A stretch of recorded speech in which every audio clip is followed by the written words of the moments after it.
Good afternoon, everyone.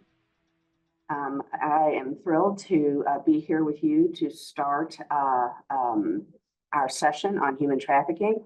My name is Dr. Kim Boland. I am the Chair of Pediatrics at the University of Louisville and the Chief of Staff at Norton Children's Medical Group and Norton Children's Hospital. I also am a pediatric hospitalist clinically. So thank you for joining us today for this Human Trafficking Spotting the Unseen live stream symposium. This activity is really here to help improve the provider's understanding, detection, and response to human trafficking. Norton Children's providers will discuss the scope of human trafficking locally and nationally and the role that we as healthcare providers play in combating it. Prior to starting this session, we would like to poll the audience. We have a simple question. We're going to, and if you can please answer the poll, are you confident in identifying a potential victim of human trafficking? Yes, no, or unsure. Go ahead and vote.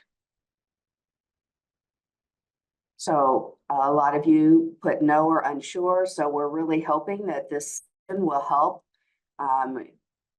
your ability to identify a potential victim of human trafficking. And if you stay tuned to the end, we're going to repeat that question. So we'd love to see if there's a little more confidence in this process following our live stream session. I'd like to take the opportunity to introduce our speakers, Dr. Olivia Middle and Dr. Naomi Warnick. Dr. Middle graduated from the University of Louisville Medicine and completed her pediatric residency and chief residency at Loyola Stritch School of Medicine in Chicago. She's a professor of pediatrics and the associate dean for medical student affairs at the University of Louisville. Her clinical time is spent as a pediatric hospitalist at Norton Children's Hospital. Her academic interests include education of healthcare providers regarding awareness and recognition of human trafficking, as well as professional development of medical students. In addition to her dedication to medical education and clinical care, Dr. Middle loves traveling, baking, and most importantly, spending time with her husband and 4 young children. Dr. Naomi Warnick graduated from the University of Louisville School of Law and St. George's University School of Medicine. She completed her pediatric residency at the University of Louisville and is currently one of our pediatric emergency medicine fellows at the University of Louisville School of Medicine and Norton Children's. She is also pursuing her master's in public health. Her academic interests include advocating for children affected by sexual and physical abuse, improving awareness and education regarding human trafficking, and firearm injury preventions. When she's not working, Dr. Warnick loves spending time with her family, traveling, and painting. Dr. Warnick and Dr. Middle.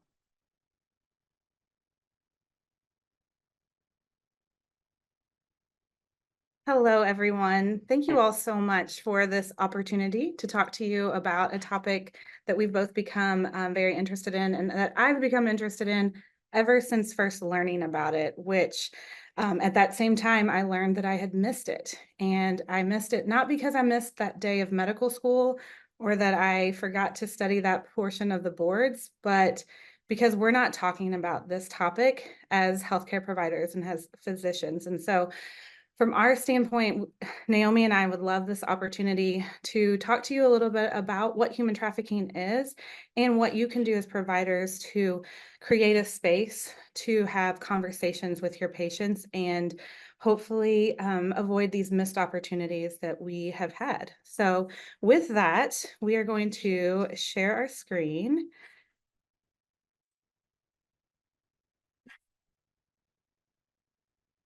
Okay, I'm going to make sure that I can see the chat here while we're talking. Just a couple of housekeeping things. We have nothing to disclose.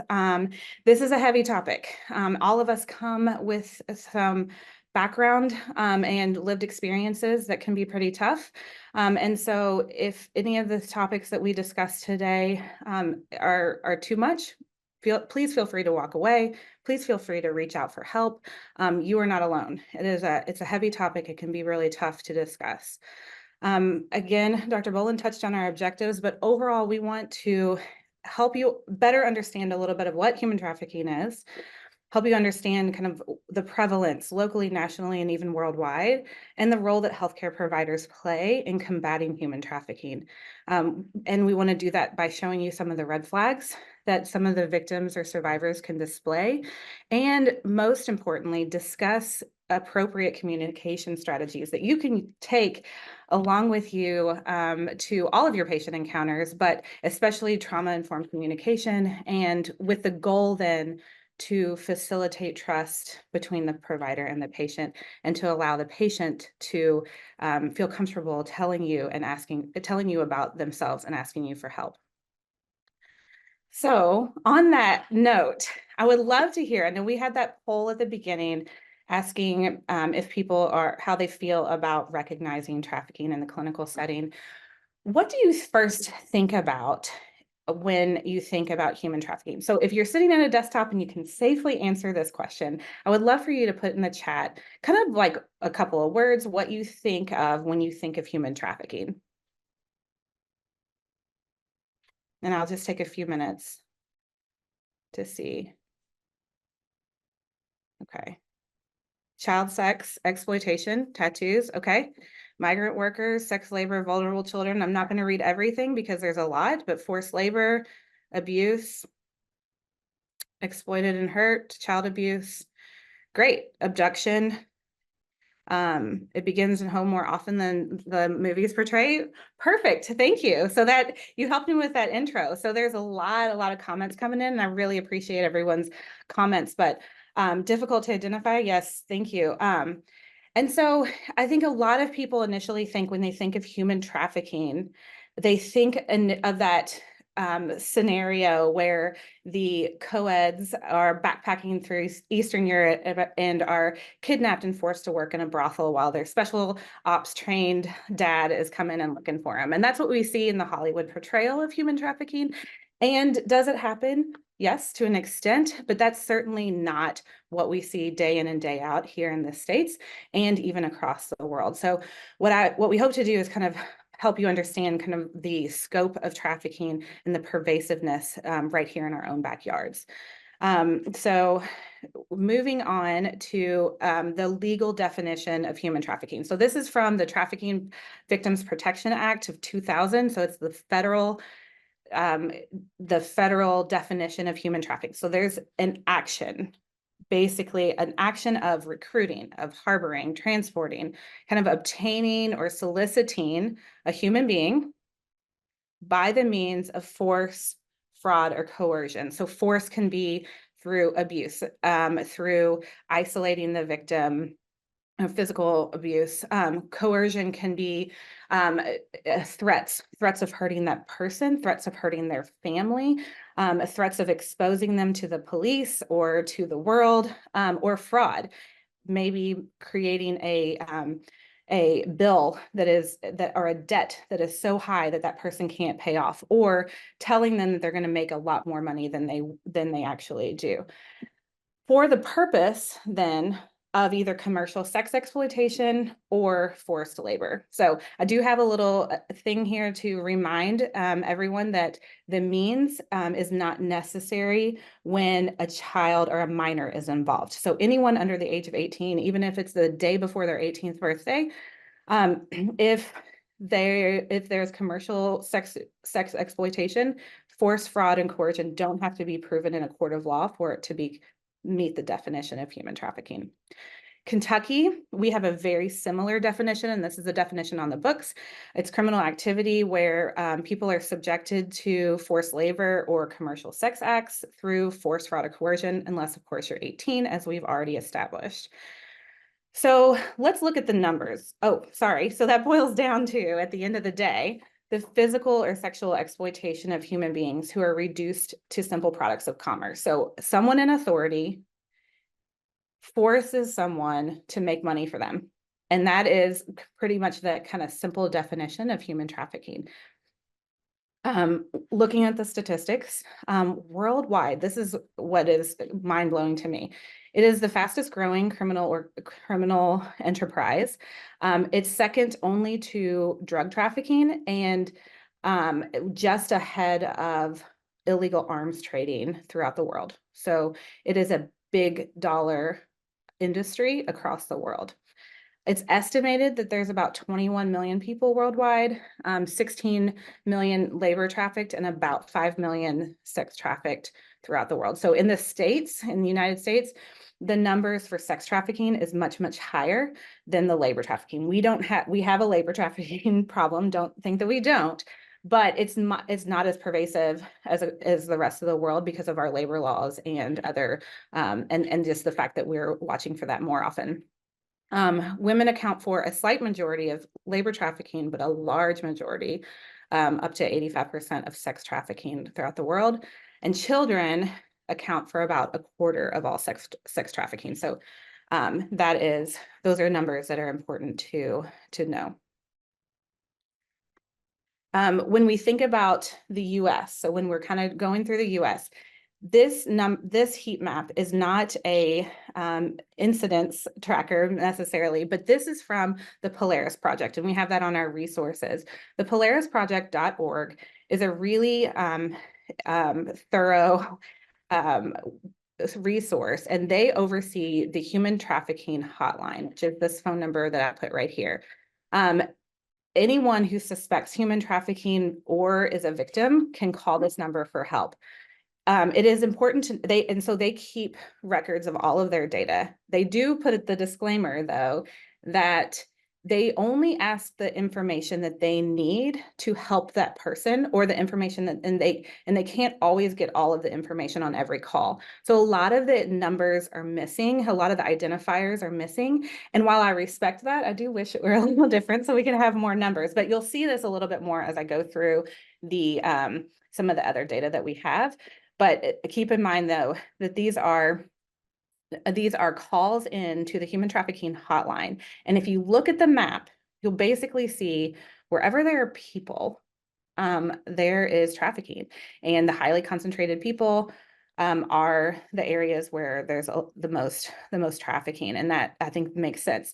You know, I think you'll hear a lot of people say, oh, because we're at the, you know, I-64 and 71 and 65, we're like this hotbed, or because of, you know, XYZ. It's really not so much where you're located along the highway interstate and the interstate system, as much as it is where you're located with the buyers, and where people who are going to pay for other human beings are going to be located. Okay. So looking again at the US demographics, because again, keep in mind that this is the hotline numbers. So there's a lot, you know, we're looking at 23,000 or so cases or calls, and what they can identify, minors made up over 5,000 of those of those calls. And the rest are, a lot of them are unknown. Same with gender though, male and female breakdown is a little bit, there's a little bit less of the unknown in that category. Gender minorities do account for some though. And again, making sure you understand that that is a risk factor as well for being vulnerable to human trafficking. And then looking at whether or not they are a US citizen or a foreign national. I think a lot of people are under the impression that foreign nationals are the ones who are victims of human trafficking, but we have to know that our very own US citizens, our very own neighbors even, are at risk for human trafficking.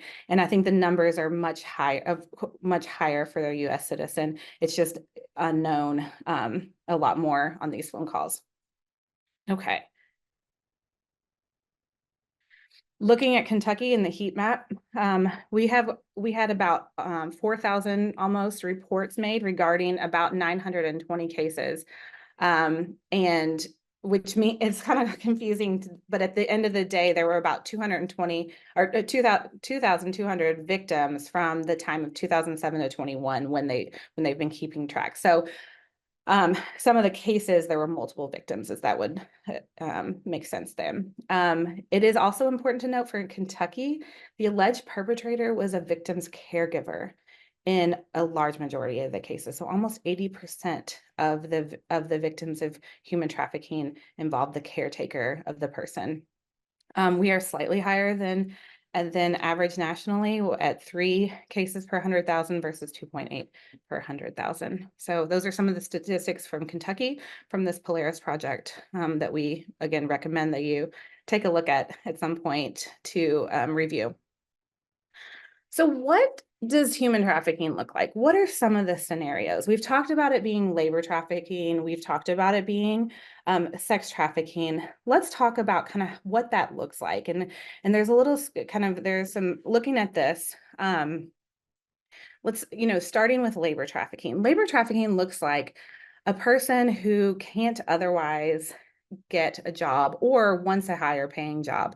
So someone who is who has a lot of felonies and can't maybe get a good job, or someone who is doesn't have the right paperwork or from another country and can't get a job. So that would look like someone who is brought. They can be brought across states. It doesn't have to be. They can be brought across borders. Doesn't have to be. But a trafficker will promise X amount of money. They'll promise transportation to this great job I've got for you. I'll pay for you to get there. I'll pay for you to stay. You'll just pay me back, and then you get to keep all the rest of the money. Turns out the debt is far more than they could ever pay back on the salary that they're giving. They're typically given crowded living conditions. They're forced to work 12 hours a day, 7 days a week. And they kind of are stuck in this job, and they don't leave because their paperwork has been confiscated, or they've been threatened with physical abuse, or their families have been threatened with physical abuse, or maybe they're threatened with immigration and being thrown into jail for being, without their papers. And so the people, the victims are stuck in this cycle where they're working constantly with very little pay and in very poor living conditions. There's a story about, this also happens in domestic care. And there's a story that hits all too close to home that I'll share with you. It happened in E-Town in Kentucky here, where a cardiologist and his wife brought a woman from Bolivia to stay with them and work and as like a domestic provider in their house. So worked all day at their house and then would have to clean his cardiology offices at night. This person worked, the couple took away her paperwork and told her and gave her small amounts of money, but basically told her the rest of the money was going to a bank account that she never saw. So over the course of 12 years, she worked pretty much every day for this couple and made a total of $20,000 from them over that course of 12 years. And that whole time never left because she was threatened with being taken to jail because she was an illegal person from another country. So this is a pretty classic case of that domestic workers. And it just, again, because it was a fellow physician in E-Town, I think it was one of those things that I just felt like it was an important little story to tell you about. But even it was I was reading some of the court reports, and the neighbors had never even seen her. So this person never saw the light of day, which is actually really sad too. It never really went out. And the neighbors had no idea she had been living there for almost 12 years. So that is what it looks like in a very real example here in Kentucky.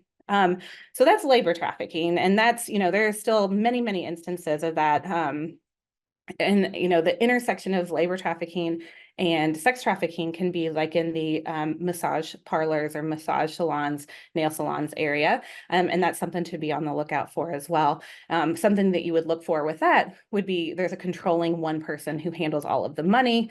There's a line of people who are working there, who work there every time you go, who are always there, who don't necessarily talk very much or not allowed to, to handle the money.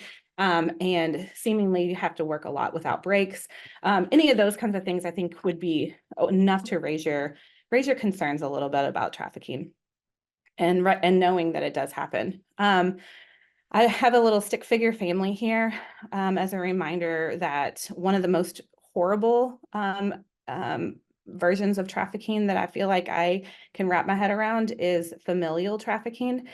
And that, as the name would suggest, is where a parent or caregiver, aunt, uncle, grandparents even, will sell their child for sex or drugs, and or for sex to make money, or to get drugs. So that is something that happens. It can be as it can be taking pictures and pornography to abusing in person, or even selling them for sex acts outside of the house. And that's something that we see all too common here. And that's something to be aware of, that it's happening. Another scenario for like sex trafficking, kind of the classic one that you would think about, would be potentially like someone who, a runaway teen, or someone who is looking for a little bit looking for love, finds it with a trafficker and someone who takes care of her and offers her presents, maybe lets her get her nails done or buys her a purse, or cares for her essentially, and then says, hey, how about you go try to make some money? So a romantic partner that turns into a trafficker by forcing this person to then go out and make money based on sexual acts. And that's another way. A strong means of control is through drugs. And that's something that people will use as a way to control their partners, and force sex upon and force them to have sex acts and make money for them. You would think of it as pimping, would be the way that you would think about it from a street language, but that is human trafficking. Okay. So I think it's important to note kind of here, we talked a little bit about at risk, and the idea that human trafficking occurs in human trafficking occurs by approaching people or offering them a better life in a way. And one of the things I think it's really important for us to be aware of, especially if you're parents out there, that since the pandemic, human trafficking was very resilient during the pandemic, and the numbers didn't change. In fact, they continued to grow. But there was a little bit of a shift in the recruitment methods. So a lot less in-person recruiting and a lot more online recruiting.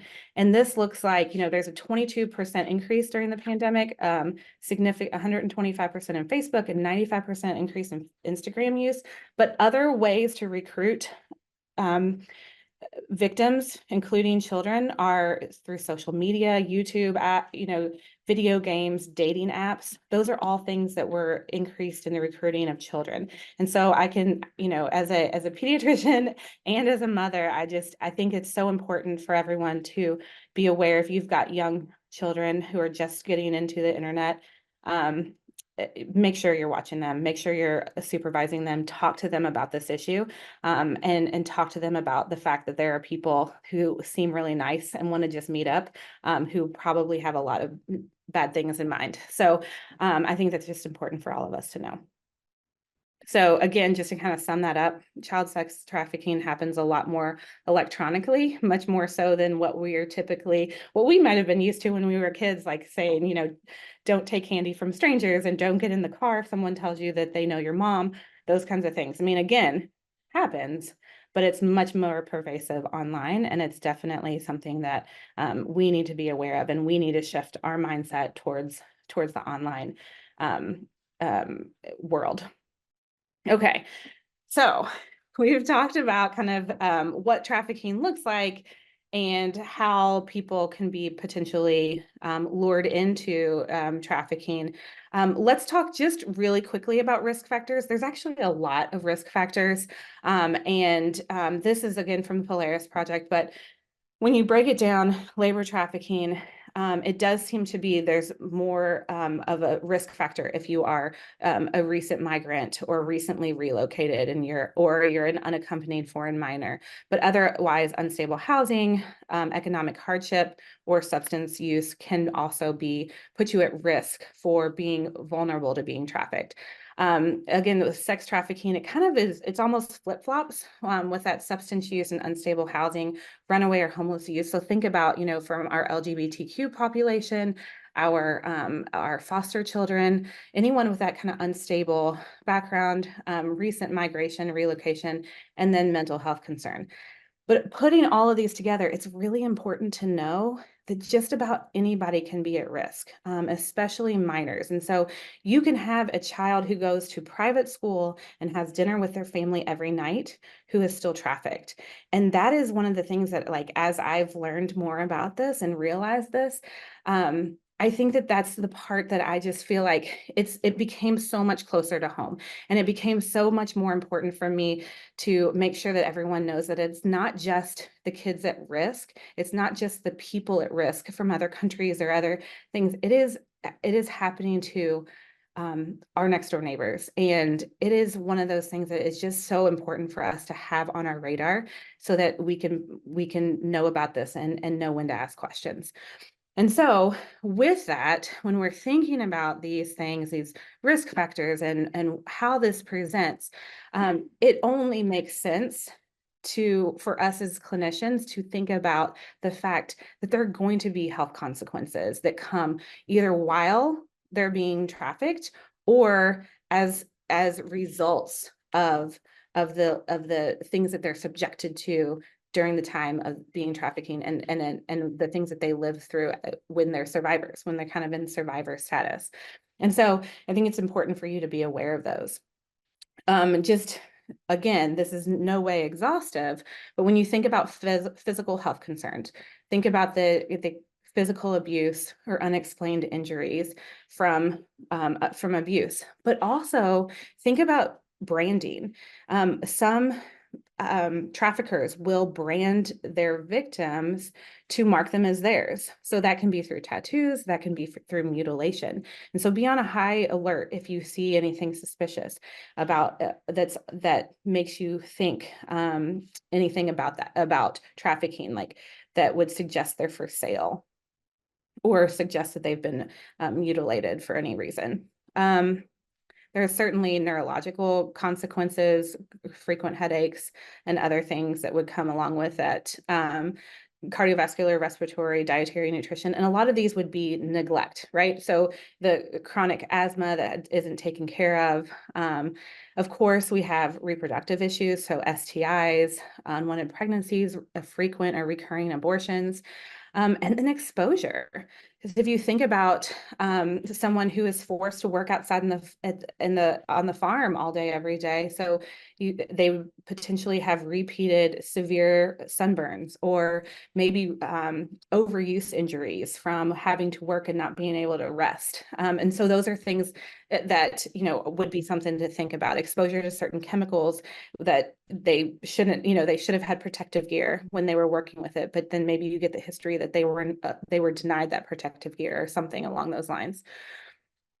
It goes without saying, I think that if you think for a second about what kind of trauma people might be subjected to in this life, that there would be mental health concerns as well. So depression, anxiety, self-harm and suicidal ideation, PTSD, decreased emotional responsiveness and attachment disorders, depersonalization, all of those, I mean, so many things. Again, not an exhaustive list, but certainly something that should make you think twice if you start to see kind of this constellation of things that your patients are experiencing.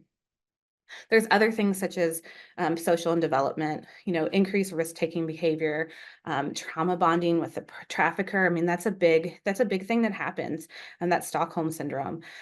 Difficulty establishing and maintaining long-term or healthy relationships, impaired social skills.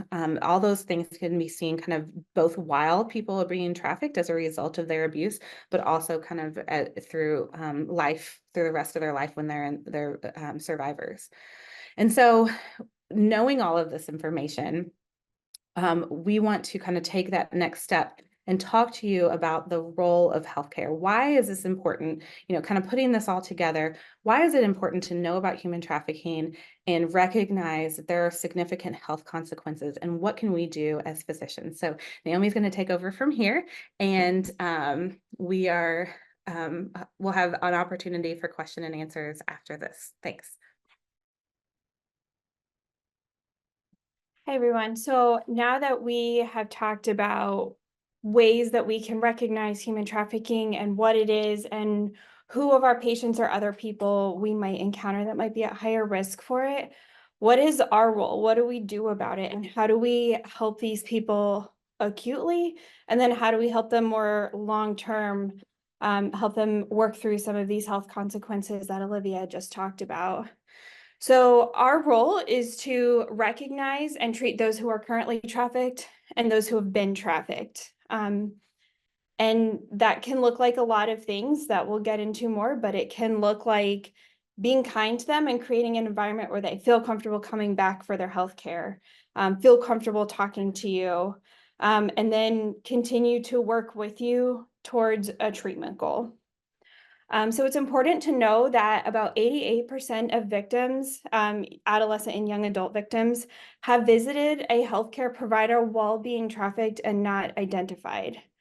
And we'll come back to that, and that's important because it sometimes takes several visits to get to the point where you can identify someone or where they are willing to make some of those disclosures to you. But they are being unrecognized when they come see health providers. And then we also need to recognize additional health needs that they might have. So not just their current chief complaint.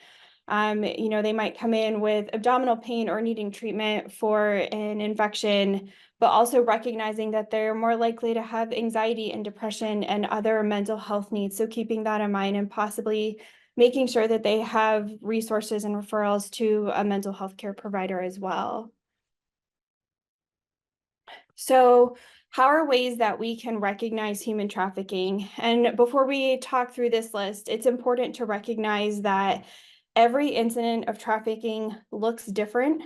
Every trafficker handles their business different, and every victim and survivor responds differently. So this is just an overview of some of the more common red flags to look for, but just because someone has a red flag does not necessarily mean that they are being trafficked. And just because someone does not have the red flags doesn't mean that they're not being trafficked. So it's important to still use your clinical judgment, just like with any guideline that we use in our clinical practice.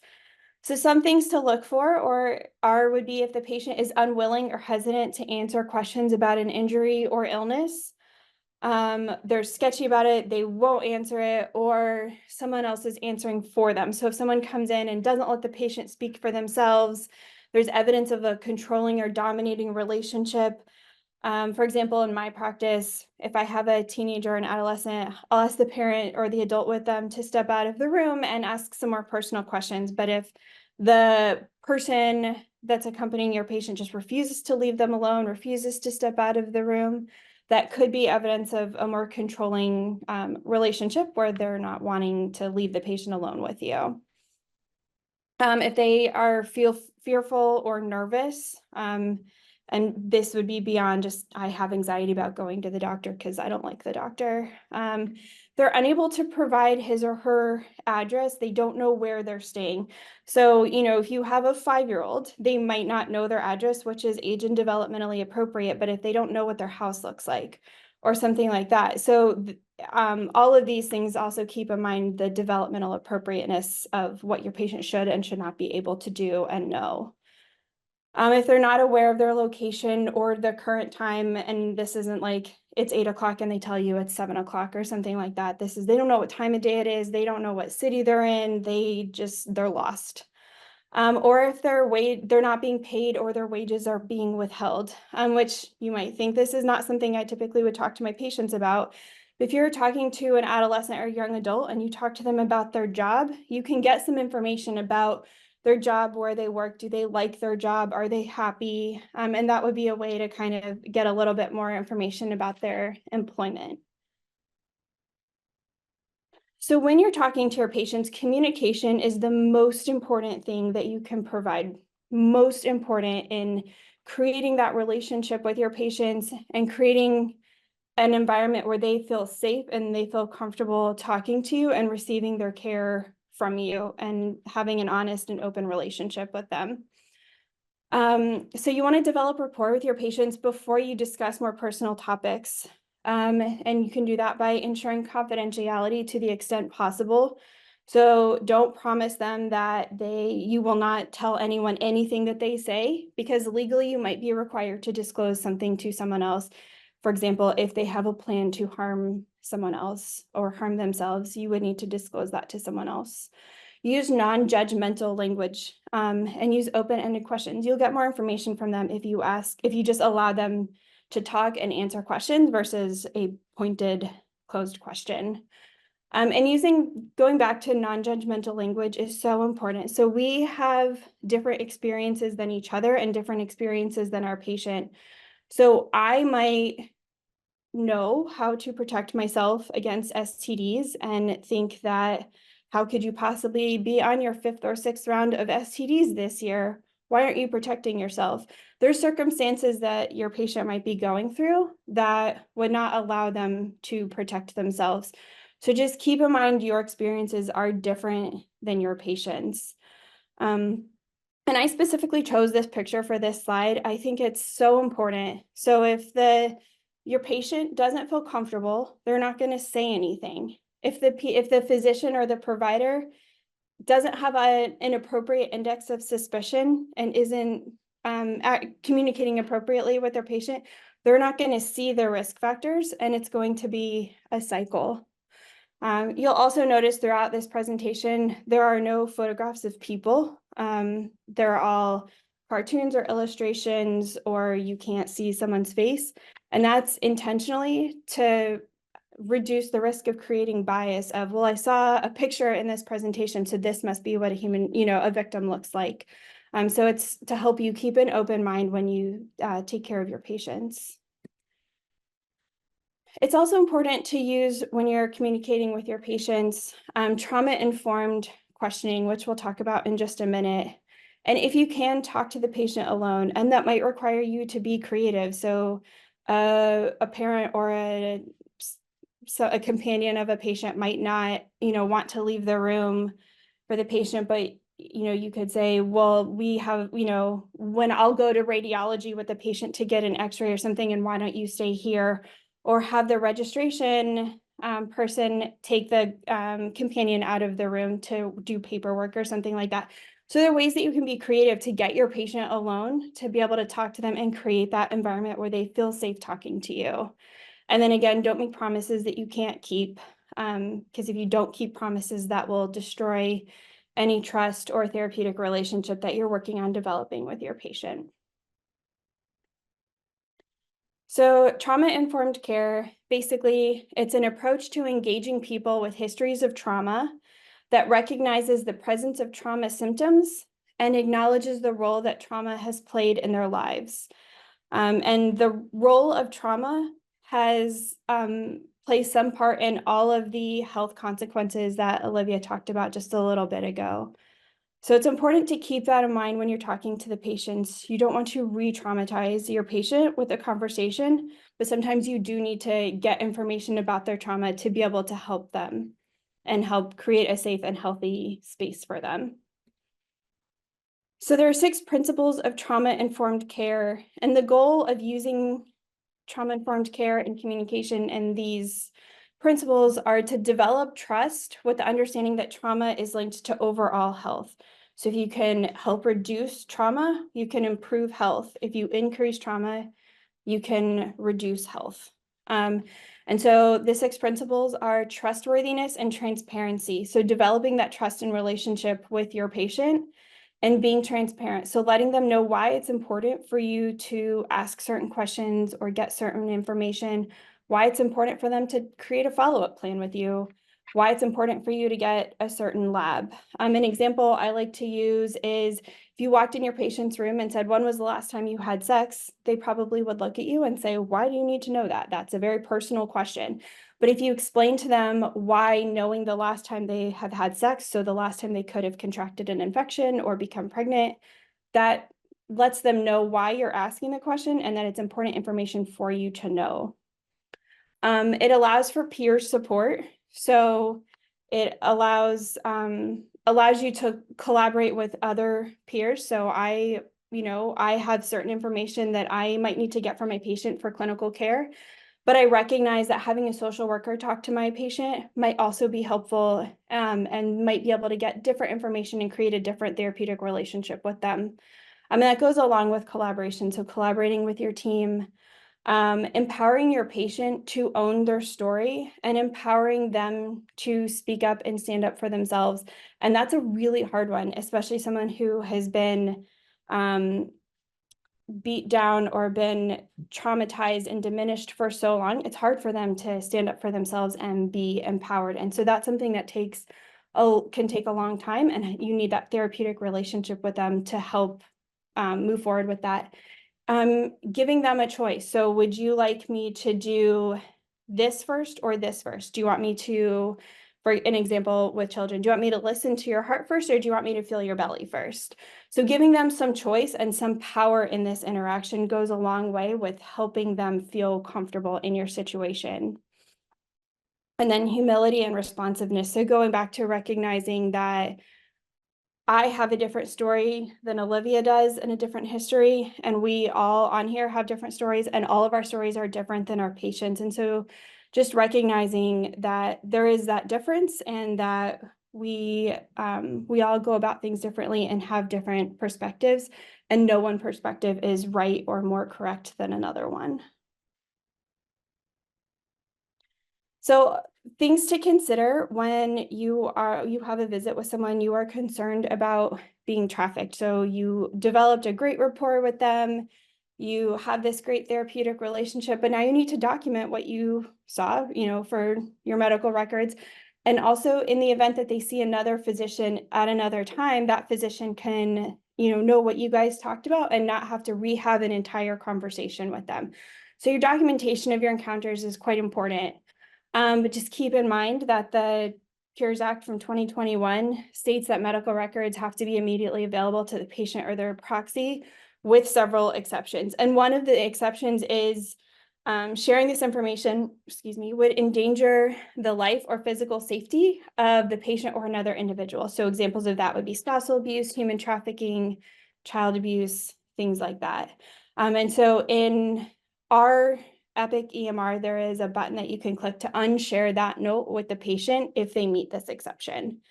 Other excluded test results would be an HIV or other STI testing and pregnancy results. However, it's important to keep in mind that that's just in the medical record. That does not protect them if the insurance company sends a bill to the family, or a spouse opens the bill or something like that, that indicates that there was a pregnancy test done or an STI test done. So it's important to talk about these exceptions with your patients, but also know that we can't prevent all information from getting to someone they might not want. So this goes along with developing that trustworthiness and making sure that we're not making promises that we would need to break. So what do you do if you suspect that a patient is being trafficked? First of all, you want to alert the pertinent members of your team. So let the nurse that's working with you know. If you have access to a social worker in your clinical space, let the social worker know. Maybe let your charge nurse know, depending on where your space is. So everyone has situational awareness and knows what's going on, and is aware of communication with our patient. Determine if the patient is in imminent danger, and if that is the case, then call security or call law enforcement for help and backup. Don't put yourself in harm's way. And then it's important to call the National Human Trafficking Hotline, and the number and all of the ways to contact the trafficking hotline is at the bottom of the screen. And so you can call 1-888-3737-888. And you can also text 233-733. On their website, there's an option for email and chat as well. Also, there's a quick out button on the website. So if you click exit now, it will, believe it goes to Google. But you can't hit the back button and go back to the trafficking hotline website, which is important safety for patients if they're the ones that are making a report.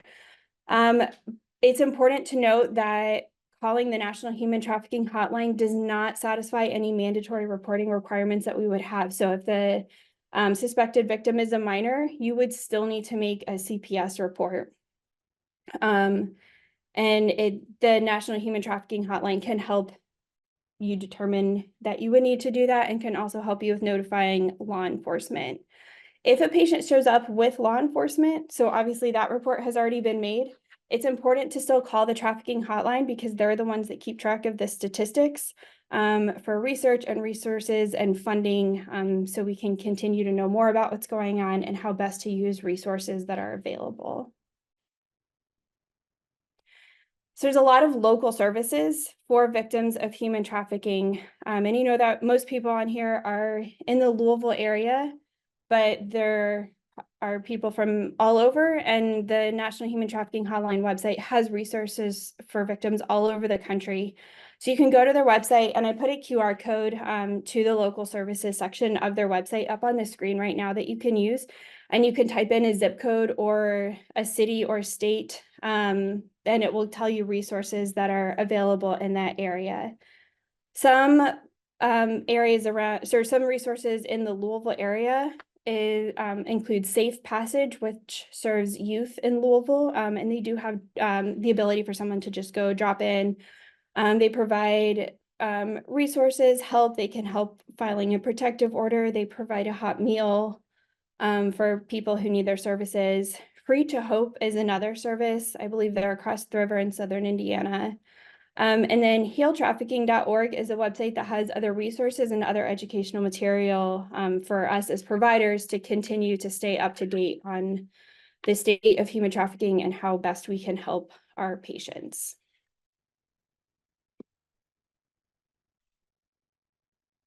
There we go. And then we want to make sure that we're getting information out for patients. So it's very rare, like I said, that someone's going to come in and say, hey, I'm being trafficked, please help me. That is almost never going to happen.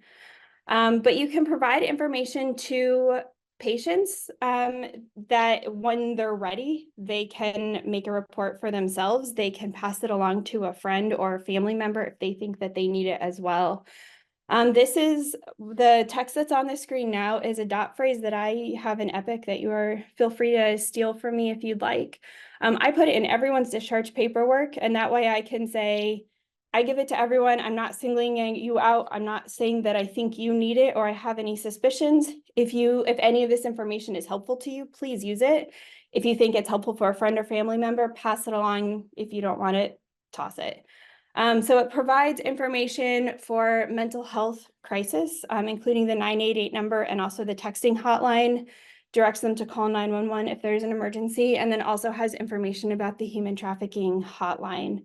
And like I said, I give this to everyone because sometimes someone's not ready to talk about it, but they're ready to more anonymously ask for help. And so the more ways that we can get out in the community, ways to help, the more likely we are to catch traffickers and provide resources for people who need it.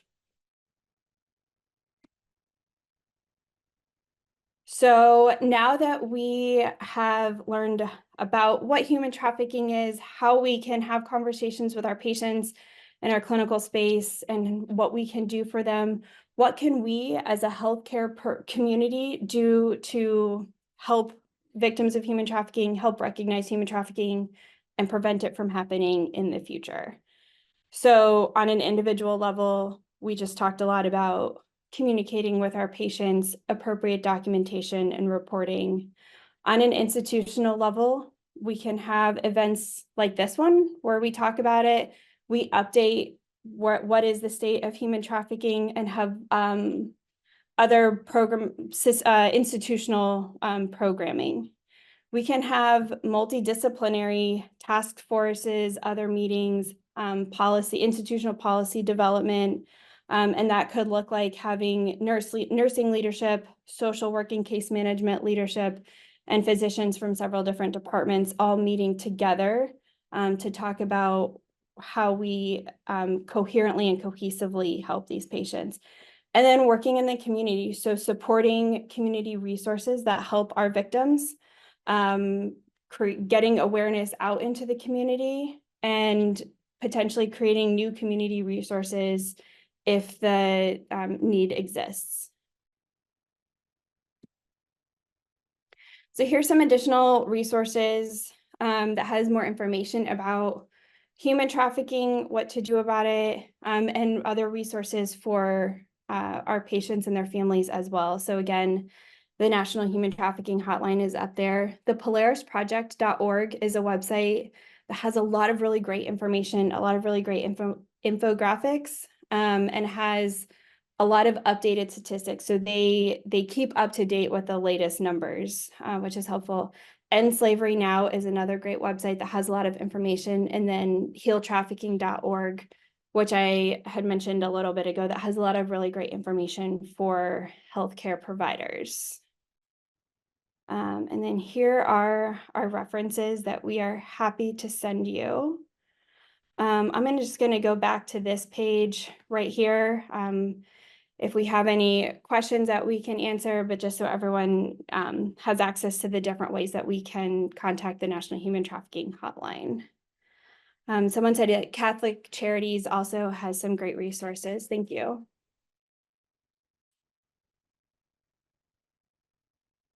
So I think we definitely ended a little bit early, but that gives us plenty of opportunities for question and answers, and we're happy to answer any questions that you all might have. I'll pull up the Q&A box here. And I know since there are some people that are virtual, I'll read the questions and see what we can do to answer that. So how do you manage respecting different cultural norms? Great question. For example, if an adult woman was raised in a culture where patriarchy is the norm, how do you ever manage to get the patient alone? Is it even more difficult if the patient has limited or no ability to communicate in English and the companion insists on staying by your side in order to translate? If you strongly suspect, I suppose the most you can do is report, but I worry about safety issues. If there's a report after the visit or for the patient and healthcare provider, is this a valid concern? Absolutely valid concern and a difficult situation, but there are ways around it.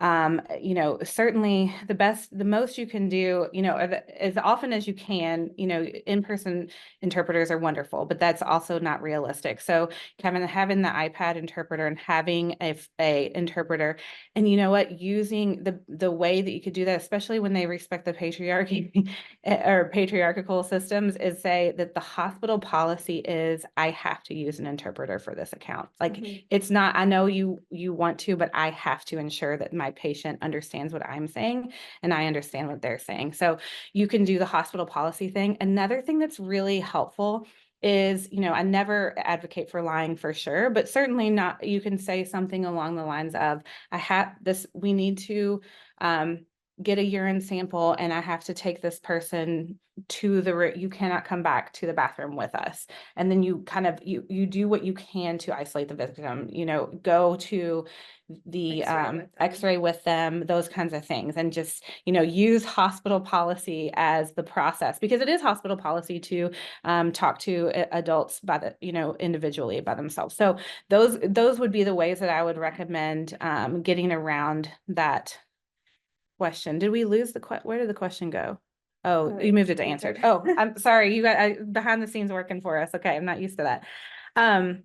How do you recommend to distinguish between troubled, uncommon family relationships versus human trafficking victims? So that's not something that you're probably going to completely parse out in one visit. It's something to document. And, you know, that's one of the reasons that's important to have a good documentation of your visit, and then potentially block the note from the family seeing it. And it's something to, over time, kind of get a better picture. If you have a suspicion though that a family is, your patient is going home to an unsafe situation, it is always reasonable to talk to social work, who might be able to help you get a little bit more information. And if a child is involved, you can always call Protective Services and get their assistance and recommendation if they're available as well. The next question, is there a time of the year in the Louisville area that sex trafficking seems to be most prominent? And you are asking that because around Derby time, there's a lot of press around sex trafficking. But it's not just, it's any big sporting events, the NCAA championships, the Ryder Cup, any of those kinds of things bring more people in. And therefore brings more business in. So yes, but we want to move away from that, talking about it only during Derby, because the reality is it happens every day and it happens all the time. But certainly whenever more people are here for whatever the reason, whether it's big sporting events, but the reason that they come in, big conventions, that come in that are here in the convention center, those there's an uptick, I guess, for lack of a better word, in sex trafficking, and that's noted. And so certainly, yes, the business is better when more people are here. But we also need to know that it happens all year round and it's not just a Derby problem. Dr. Isikoff, yes, I do have a smart. We got to read the question. Oh, sorry. Dr. Isikoff wanted to know if there's a smart phrase that I can share to use the discharge information that I had up on this screen. And I do have a smart phrase. I will make sure that it is public and available. I believe it's .mental health or .mental health human trafficking. That it's just those few little paragraphs I put in every discharge paperwork, but I will make sure that is available and publicly searchable. I need to grab that too. I've seen commercials regarding universal hand signals for children to communicate that they're in danger. Is this really a thing? And if so, why isn't it talked about more? I will say that I'm not, I know what you're talking about. I've seen that, but I had not seen a lot of it talked about in the human trafficking world. And so I cannot answer that from a standpoint of human trafficking. I don't think that it is it's been picked up and is taught and talked about in the people who are fighting human trafficking. I will say something that I have used several times more with child abuse is I'll give a child a piece of paper and say, if you want to write anything down that you don't feel comfortable saying outside, like out loud in words, or you don't want someone else to hear, you can write it down on this piece of paper for me. And I'll give them, a crayon or marker, pen or pencil, whatever's appropriate for them. And I have gotten some additional disclosures that way. So that's just another tool that you can use to communicate with children. Okay, the next question, what should you do if a patient has been or is being exploited by someone of a higher authority, teacher, physician, member of law enforcement, et cetera? And that's a great question, because it's a big dilemma for us and for the victims. And a lot of times why victims are afraid, because law enforcement has been a client, and the trust with the system is not there.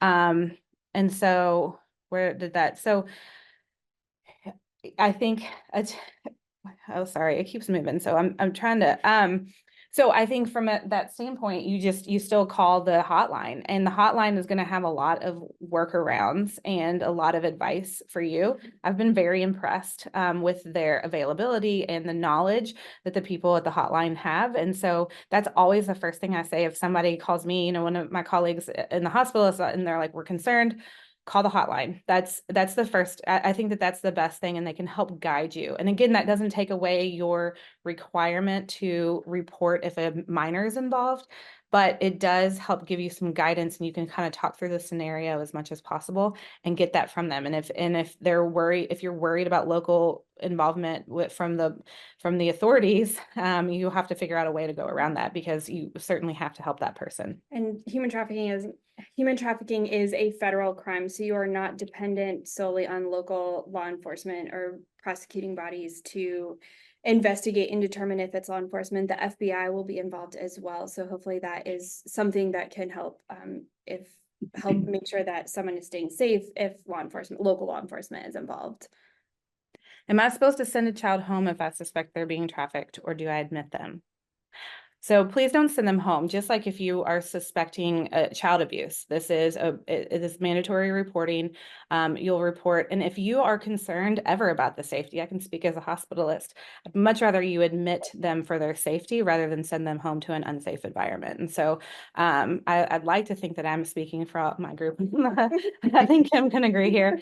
Yeah, you never want to send somebody home to an environment that you feel is unsafe until it's been worked up properly and triaged appropriately.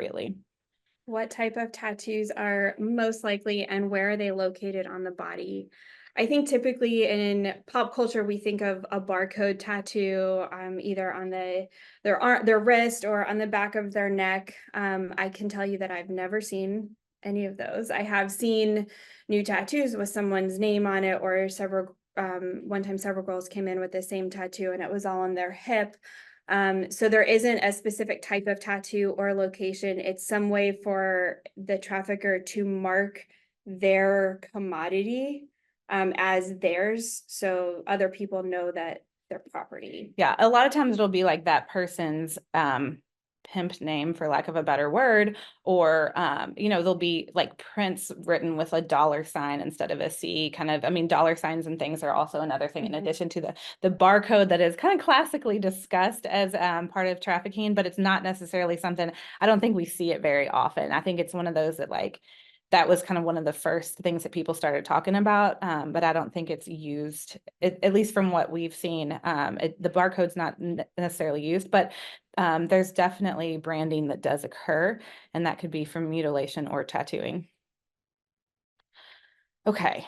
As a mental health professional, if we suspect, is there a way to reach out to medical providers with concerns if a CPS report isn't valid or taken seriously? Ooh. What do you think? Send them to the ER? I mean, if you are concerned about the safety of a child, I will never be mad that you sent a child to the emergency room for evaluation and for their safety. Know that sometimes we're busy and there might be a wait, but I will never be mad about that. Yeah, especially if you're, I mean, if you have that gut feeling, and things aren't adding up and you're concerned about that, I think that it's, and especially, awareness of trafficking and the extent and the pervasiveness is not widely known. And so that's, not all the CPS workers fully understand how far this goes and what is involved in trafficking. In fact, it's the same with judges and attorneys as well, so I mean, lots of cases of trafficking have been thrown out because there wasn't a lock on the door. And that's a different, we're going down a different road, but it's just that awareness. And so if that individual CPS worker doesn't pick up what you're putting down, then I think that it's, you have to go around them and you have to get the patient the help you can. And if that's through sending them to the ER with with a phone call that says, I am concerned about this and I didn't know what else to do, do it. All of us have the goal of making sure that children and our patients of whatever age are safe. That is, we all have that common goal and we should all work together to achieve that.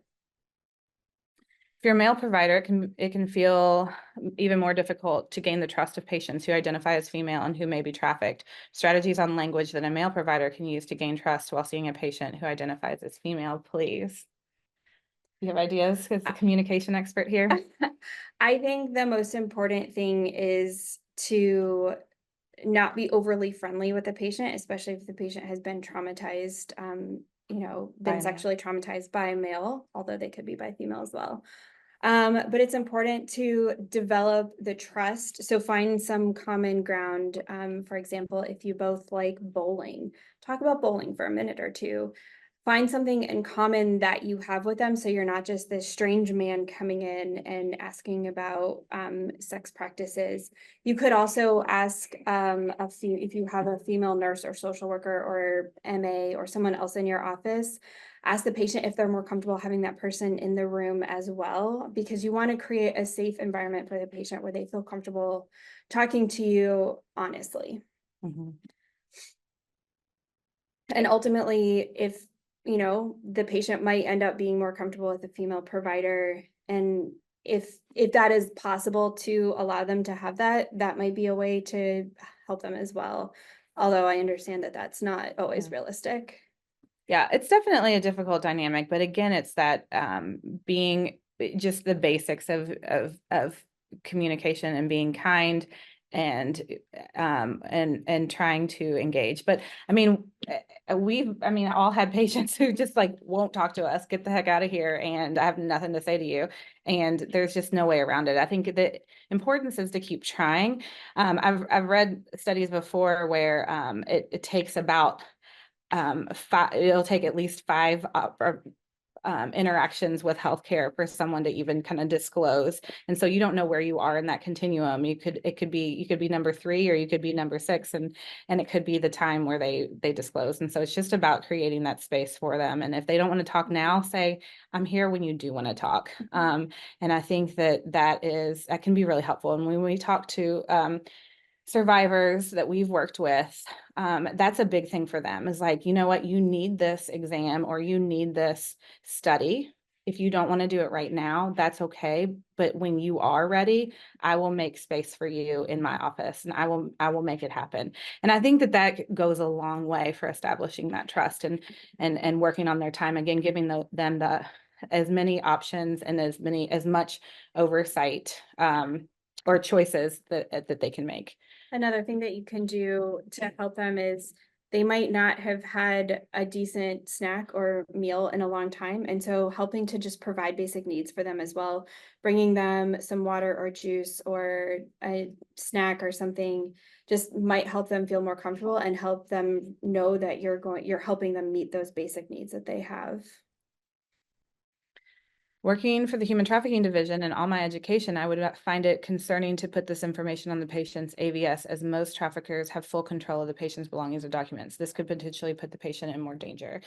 I see what you're saying for sure. And I think that the reason that Naomi puts it, she kind of puts all of it in there and then says it. When she says it, she says it. She says she gives it to everyone. She doesn't just identify one person, but this is like, she has it a practice to put that information on all of her discharge. And I tell paperwork. the patient I'm doing it too. It's not just a surprise the nurse hands them this phone number. I tell them, when I go back and do my final evaluation and my return precautions, and I say, I'm going to put this information in here. I give it to all my patients. I know, it's really hard with COVID, or, the weather's really bad, whatever, is going on in the world. And so I just want to make sure that everyone has these resources. And I have that conversation, and I have not had anyone say, no, please don't give that to me. But that is a good point, and thank you for bringing that up, that it is a touchy subject. Have you heard of a parent informally signing over their children to a friend to take over parental duties? Women brought in a notarized letter from BioMom saying she gives friend temporary guardianship. Social work wasn't contacted until women and children left. Gave me a red flag for human trafficking. Wonder how you all would have handled that situation. Yeah, I mean, I think that it's certainly a concerning situation. That probably would have gotten social work involved sooner, just because I like getting social work involved. But I think this is another case where you can potentially call the hotline if you have concerns or questions and ask them what the next steps might potentially be. So I don't know if you have a better thought on that. I think, yeah, Social work. and having them work it out and kind of figure out like if that's even a legal thing, because I have no idea if you can temporarily sign over guardianship.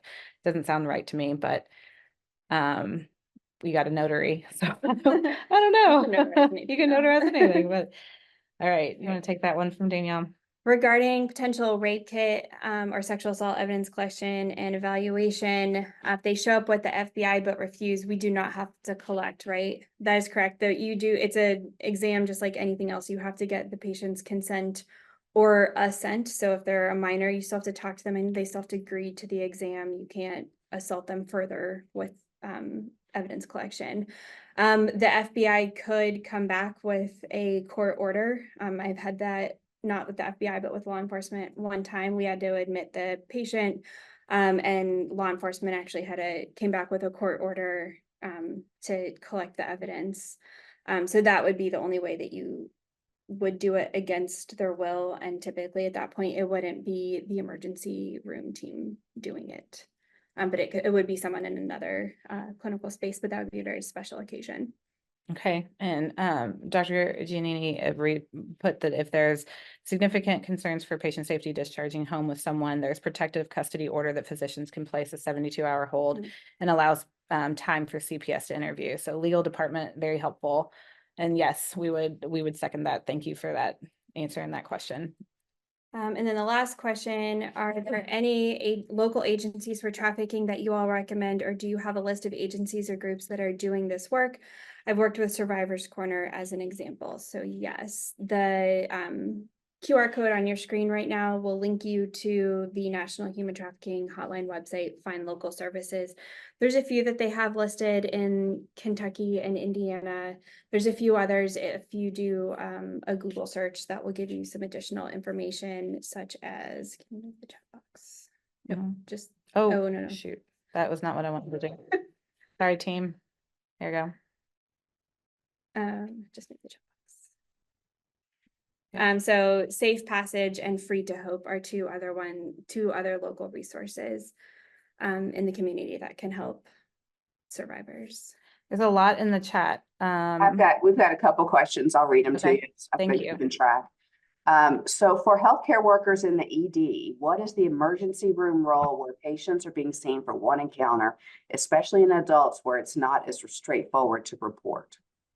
So the most important role that you have is creating trust with the healthcare system. So if they come back to the emergency room, they're probably not going to see you again.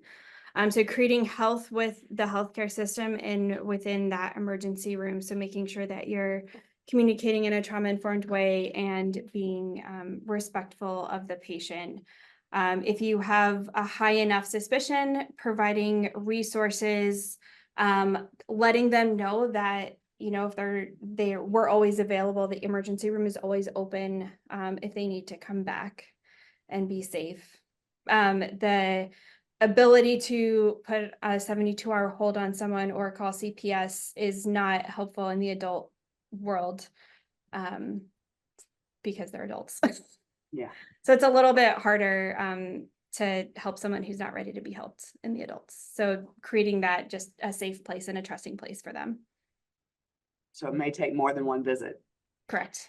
And that's why it's so important for us and why we feel like kind of mission critical to make sure that all of our colleagues understand this and will likewise create that safe space and not undo all of the work that you've done when you see them. So, and that's why documentation is hard. That's the way of communicating with future providers about any red flags or concerns that you might have that were unable to be addressed at this point. Right. How about any ideas or tips for how to intervene with possible child trafficking in outpatient setting versus hospital? It's smaller, there aren't many rooms to take patients to, and of course, no place to admit them.